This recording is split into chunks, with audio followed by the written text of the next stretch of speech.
जय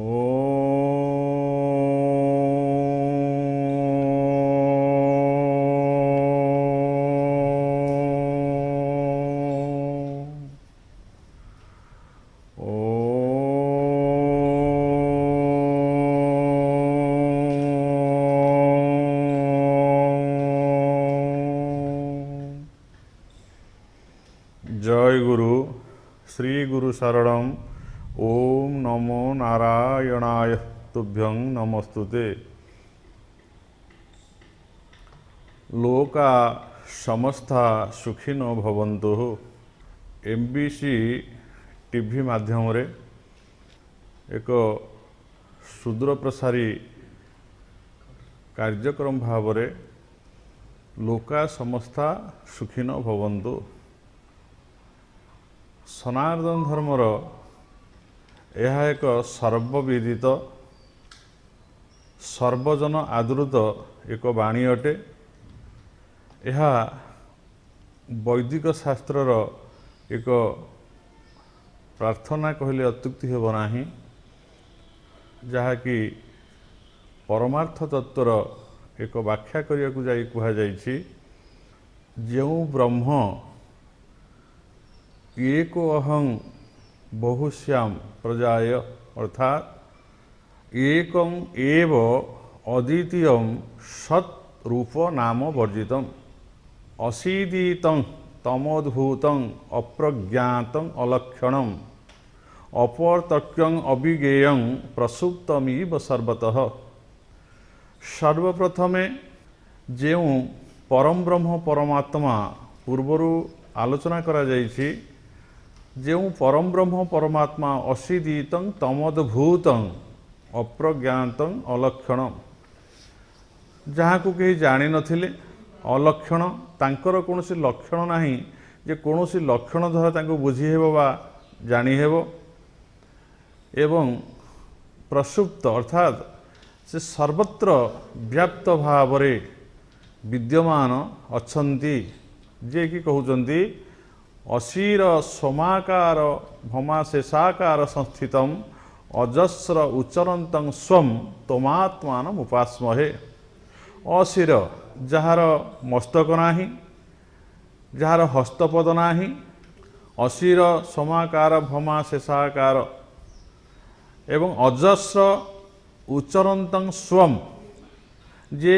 बारंबार उच्चारण करुछंती मु अच्छी एकमात्र मु अच्छी, मो व्यतीत आउ किछि नाही। आउ जहा किछि संभव हेउछि दृश्यमान जगत भितर जहा किछि दृश्यपटरे देखा जाउछि ताहा होछि क्षणिक, ताहा होछि अळिक एवं ताहा होछि माया एवं ताहा हेउछि केवल भ्रम मात्र। जे भली भावरे गोटिए आमे कोनोसी अंधकार रात्ररे गोटे रज्जु बा गोटे रस्सी को देखी बा गोटे दौड़ी को देखी जे भली आमे अनुभव करि थाउ सर्प एवं भयभीत होई थाउ, एवं जे पर्यंत से रज्जुर असल रूप बा स्वरूप को आमे प्रत्यक्षीभूत हेई नाहु बा ताकू जानी पारु नाहु, से पर्यंत आमर सेई सर्प भावरे ताकू आमे ग्रहण करू एवं सेथिपे आमे भयभीत हेई थाउ। किंतु जेतबळे आलोकर वर्तिका जली उठे एवं सेई भ्रमटी आमर दूरीभूत हो जाए एवं आमे प्रत्यक्ष करू जे आमे जहाकू सर्प बोली भाबी ए पर्यंत भयभीत हेउथिलु ताहा प्रकृत सर्प नुहे, ताहा हेउछि एक रज्जु मात्र। ठीक से भली भावरे आमे माया द्वारा भ्रम प्रमादरे रही आमे जो अखिल जगत को देखुअछु बा अवलोकन करुअछु, जल स्थल वन गिरी आकाश स्थावर जंगम आदि आ ब्रह्म स्तन्व पर्यंत ये समस्त बाह्य भावरे जो रूप देखा जाउछि ता केवल भ्रमरे, किंतु भ्रम दूर हेले आमे माने बुझी पारिबा बा जानी पारिबा सेई एकमात्र परम ब्रह्म ही सर्वत्र विद्यमान करिछंती। एहा होछि वेद वेदांत शास्त्रर सार निर्यास। एई भ्रम को दूर करने को हेले बा अज्ञान को दूर करने को हेले ମୁଁ ପୂର୍ବରୁ କହିଛି ଯେ ଯେଭଳି ଭାବରେ ଆମେ ବୈଷୟିକ ଭୁଲ ଭ୍ରାନ୍ତି ବା ଭ୍ରମକୁ ଦୂର କରିବା ପାଇଁ ବା ସେହି ବିଷୟରେ ସମ୍ୟକ ଭାବରେ ଜ୍ଞାନ ଲାଭ କରିବା ପାଇଁ ଆମେ ଗୁରୁଙ୍କ ନିକଟକୁ ଯାଇଥାଉ ବା ବିଦ୍ୟାଳୟକୁ ପ୍ରବେଶ କରିଥାଉ ଏବଂ ଗୁରୁଙ୍କ ନିକଟରୁ ଆମେ ସମସ୍ତ ବୈଷୟିକ ଜ୍ଞାନ ଶିକ୍ଷା କରିଥାଉ। ଆମର ଅଙ୍କଠାରୁ ଆରମ୍ଭ କରି ବିଜ୍ଞାନ, ଭୂଗୋଳ, ଇତିହାସ ଏବଂ ଅନେକ ଭାଷାର ଜ୍ଞାନକୁ ଆମେ ଯେଭଳି ଭାବରେ ଗୁରୁଙ୍କ ଠାରୁ ଶିକ୍ଷା କରିଥାଉ, ଭେଷଜ ବିଜ୍ଞାନ ଏବଂ ଶିଳ୍ପ ବିଜ୍ଞାନ ପର୍ଯ୍ୟନ୍ତ ସମସ୍ତ ଯେଭଳି ଭାବରେ ଗୁରୁକରଣ ଦ୍ୱାରା ସମ୍ଭବ ହୋଇଥାଏ, ଠିକ୍ ସେହିଭଳି ଭାବରେ ଏ ଅଧ୍ୟାତ୍ମ ଜ୍ଞାନ ଯାହାକୁ ସଠିକ୍ ଭାବରେ ଆମେ ଗ୍ରହଣ କରିବା, ଆମ୍ଭମାନଙ୍କର ଭ୍ରମକୁ ଦୂର କରିବା ଏବଂ ପ୍ରକୃତ ଅସଲ ସ୍ୱରୂପ ବା ଅସଲ ପଦାର୍ଥକୁ ବା ବସ୍ତୁକୁ ଆମେ ବୁଝିବା ବା ଜାଣିପାରିବା, ସେଥିପାଇଁ ଆମର ଏକ ଆଧ୍ୟାତ୍ମିକ ଗୁରୁଙ୍କର ଆବଶ୍ୟକ ରହିଛି। ଜଣେ ଆଧ୍ୟାତ୍ମିକ ଗୁରୁଙ୍କ ବ୍ୟତୀତ ଆମେ କୌଣସି ଆଧ୍ୟାତ୍ମିକ ଜ୍ଞାନ ଅର୍ଥାତ୍ ବ୍ରହ୍ମଜ୍ଞାନ ବା ଆତ୍ମଜ୍ଞାନ ବା ପ୍ରାକୃତିକ ସୃଷ୍ଟି ଜ୍ଞାନ ଇଏ କୌଣସି ପ୍ରକାର ସମ୍ଭବ ହୋଇପାରେ ନାହିଁ। ସେଥିପାଇଁ ଆମ୍ଭମାନଙ୍କୁ ଏକ ଆଧ୍ୟାତ୍ମିକ ଗୁରୁଙ୍କର ଅନୁସନ୍ଧାନ କରିବାକୁ ପଡ଼ିଥାଏ। ପୂର୍ବରୁ ସେହି ଆଧ୍ୟାତ୍ମିକ ଗୁରୁଙ୍କ ବିଷୟରେ ଏବଂ ବୈଷୟିକ ଗୁରୁଙ୍କ ବିଷୟରେ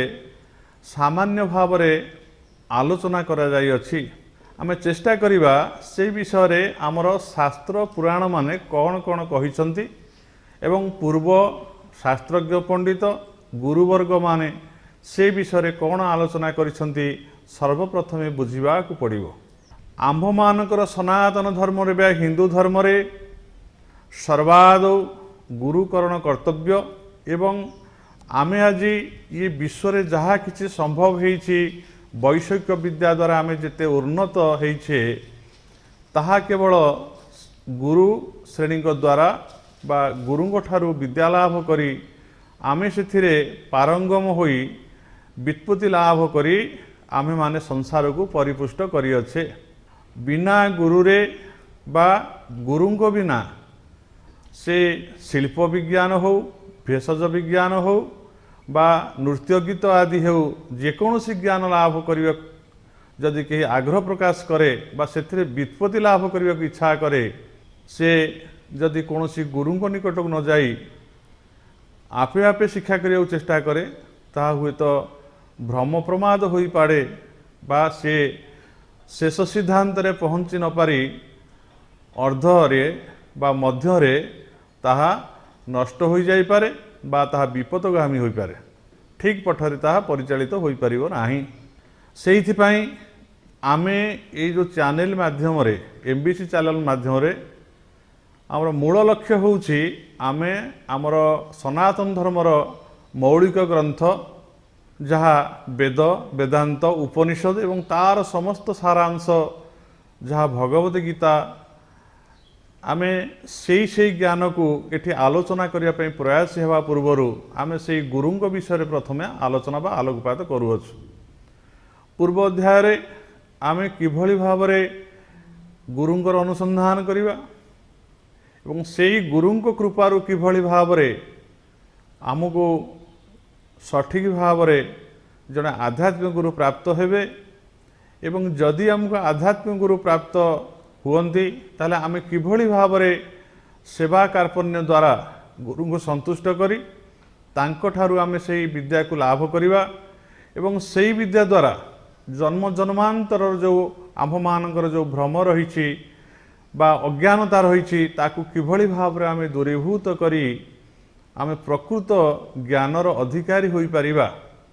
ଏବଂ ସେଇ ଜ୍ଞାନର ଅଧିକାରୀ ହୋଇ କିଭଳି ଭାବରେ ଆମେ ଜନ୍ମ ମୃତ୍ୟୁ ଜରାବ୍ୟାଧି ଦୁଃଖ ଦୋଷାନୁଦର୍ଶନମ୍, ଯାହା ସଂସାର ଭିତରେ ଆମେ ଦେଖୁଛେ ଜନ୍ମ ଜନିତ ଦୁଃଖ ଅର୍ଥାତ୍ ଏଇ ଜୀବ ଏଠିକି ଆସିବା ପୂର୍ବରୁ ଆଉ ଗୋଟିଏ ସ୍ଥାନରେ ଥିଲା, ଆମେ ସମସ୍ତେ ଭୁଲି ଯାଇଛେ। ଆମେ ଯଦି କୌଣସି ଏକ ବ୍ୟକ୍ତି ବିଶେଷକୁ ପଚାରିବା ଯେ ତୁମେ ଏ ସଂସାରକୁ ଆସିବା ପୂର୍ବରୁ କେଉଁଠାରେ ଥିଲ,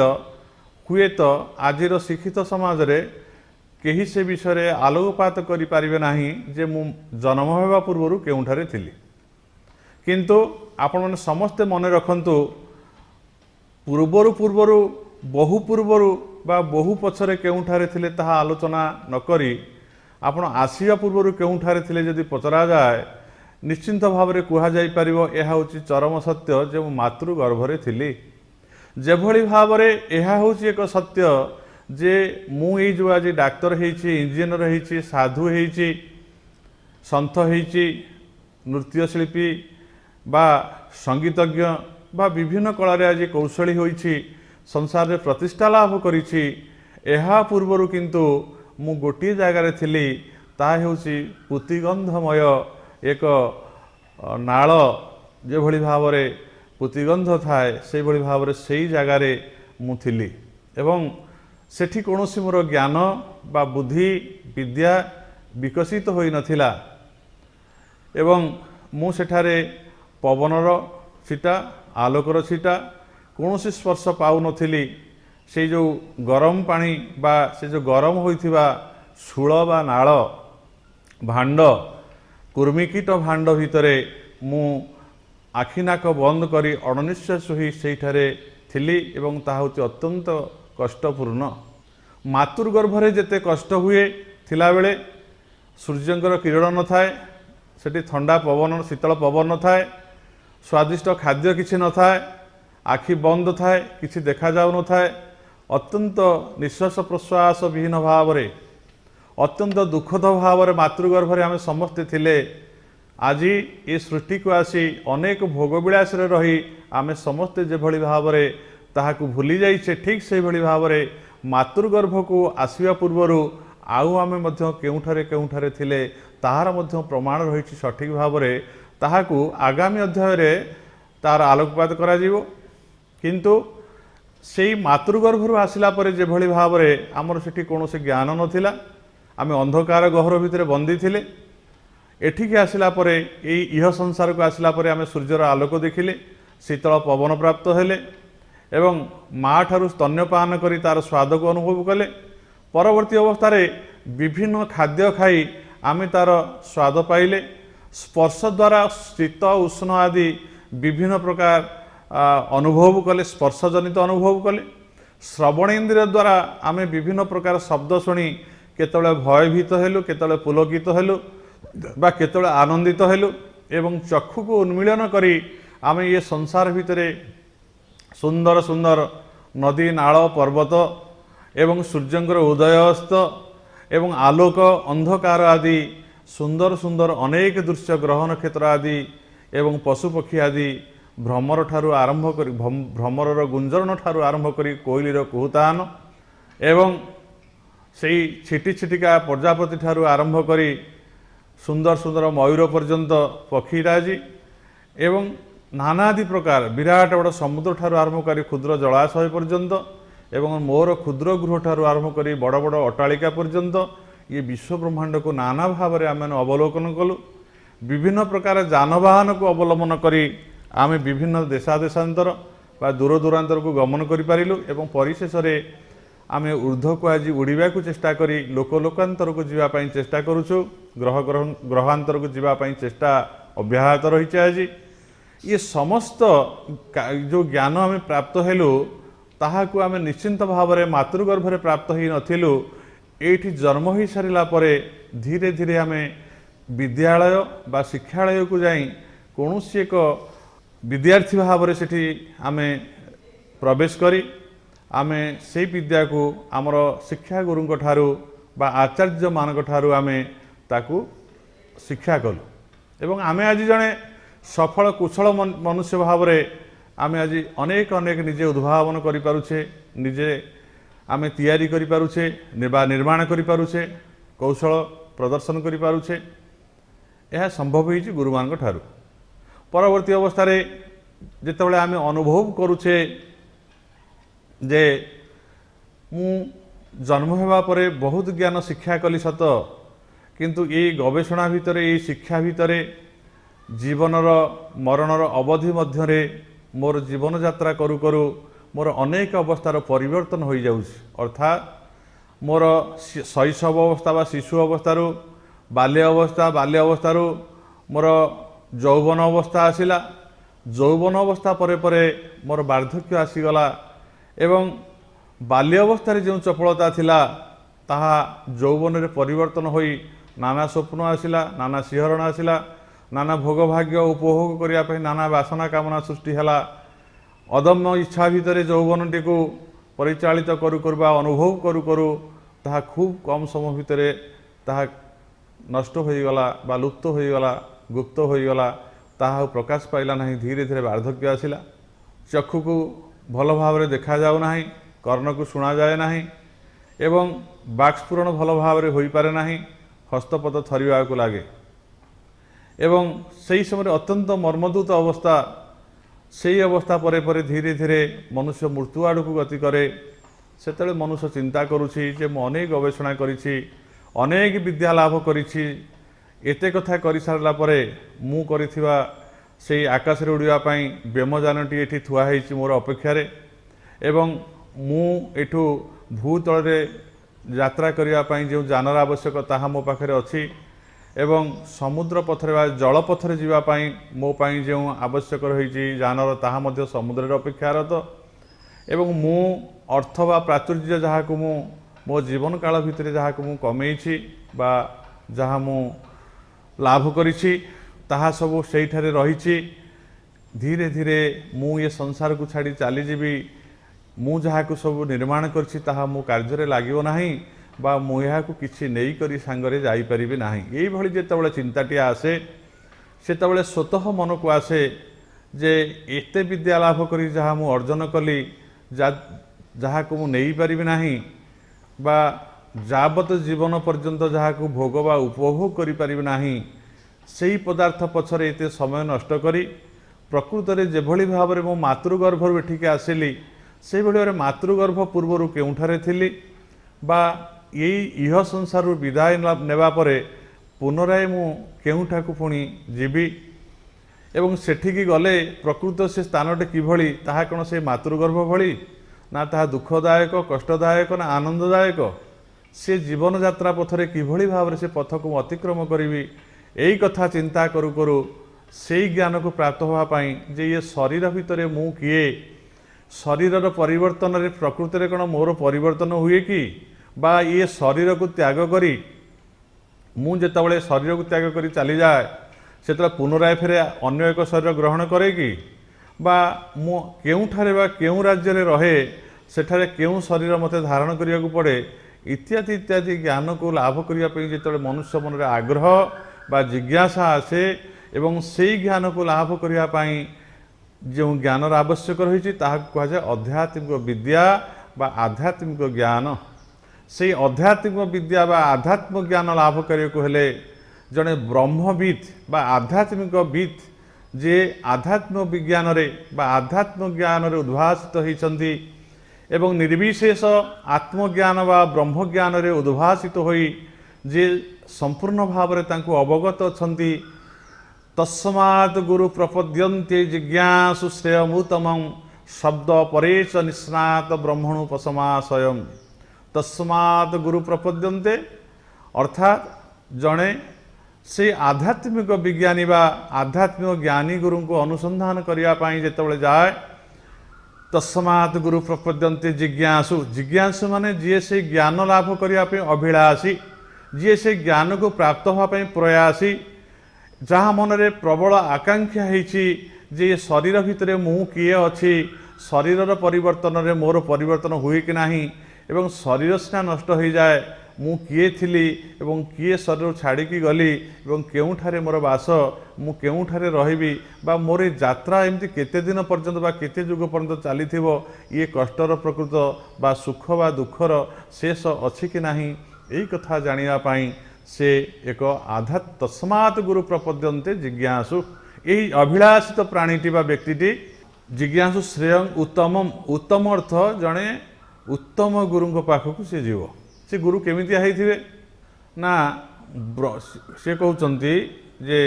शब्द परे च निस्नाद ब्रह्मणु पसमाश्रय संधि करा जाइछि संस्कृत रे जे शब्द ब्रह्म कहले शब्द कहले शास्त्र कहुए शास्त्र रे शाब्दिक भाव में प्रत्येक विषय को लिखा जाइछि एवं ताकू जड़े पढ़िले बा शुणिले बा जड़े कहले जेभली भाव में वर्तमान आमे एठी बसी से कथा को आलोचना करुचे मुझे नीरव भाव में बसबि ताले आपण माने कहीं से कथा जानी परिबेनि बा शुणी परिबेनि केवल मन रे रही जिवो शब्द द्वारा ताकू प्रकाश करागले अन्य माने ताकू शुणती तेणु शास्त्र रे बा आध्यात्मिक ग्रंथ रे शब्द आकार जहाँ लिपिबद्ध होइछि ताकू वाक्य द्वारा बा शब्द द्वारा प्रकाश करने द्वारा अन्य जने शुणती एवं से विद्या को लाभ करिथिबारु सेही शास्त्र को कहा जाए जे ताहा होछि शब्द ब्रह्म ब्रह्म विषय रे ज्ञान थिबारु ताहा होछि शब्द ब्रह्म वेद को कहा जाए शब्द ब्रह्म एवं वैदांतिक समस्त शास्त्र पुराण आदि जहाँ अनुमोदित करा जाइछि मौलिक रूप रे जो ग्रंथ गुड़िक रही एवं प्रामाणिक भाव में प्रमाण स्वरूप जो ग्रंथ गुड़िक रही प्रामाणिक ग्रंथ एवं मौलिक ग्रंथ ये समस्त शास्त्र ग्रंथ मान को